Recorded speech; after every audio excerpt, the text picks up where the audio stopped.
আমি রাজ রাজি করতে কিনা করতে দিতে মনে মনে ঘুরে বেড়াচ্ছি। ঠাকুর তুমি কেন একটু নিঠুর?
আমাদেরকে মেরে ফেলবে বাবু, আমাদেরকে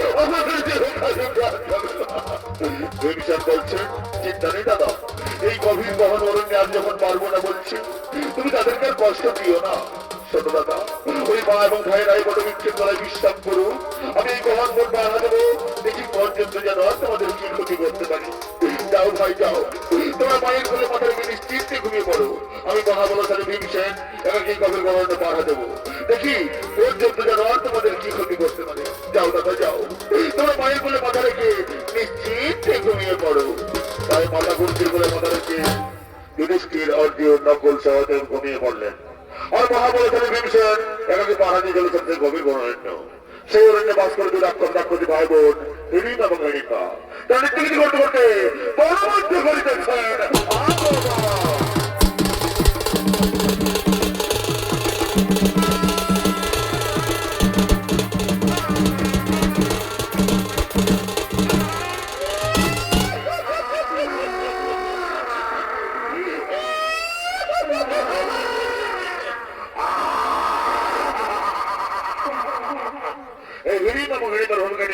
আমাদের মহারঙ্গমঞ্চে নৃত্য অভিনয় করে দেখাবে এমন তরুণ শিল্পী সনাতন বাঙালি এবং বিধান চন্দ্র মাঝি।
কাদার কোথায় পাবি দাদা, এই নে গভীর আমার মদিরা চায় না, আমার চাই নরম মাংস। এই মা, আমাকে নরম মাংস এনে দে, আমি চিবিয়ে চিবিয়ে খাই।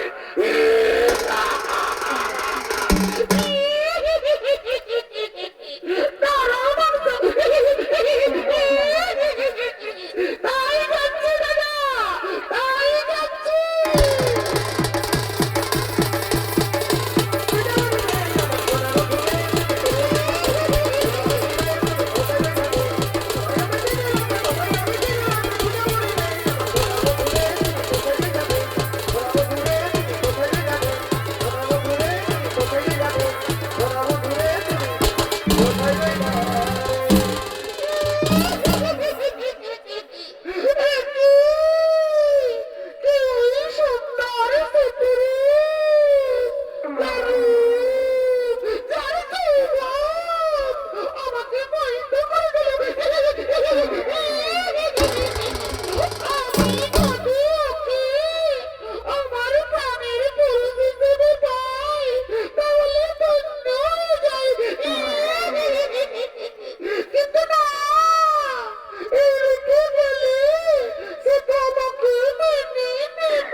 তোমাকে প্রথম দেখে যেতে ভালো লেগেছে,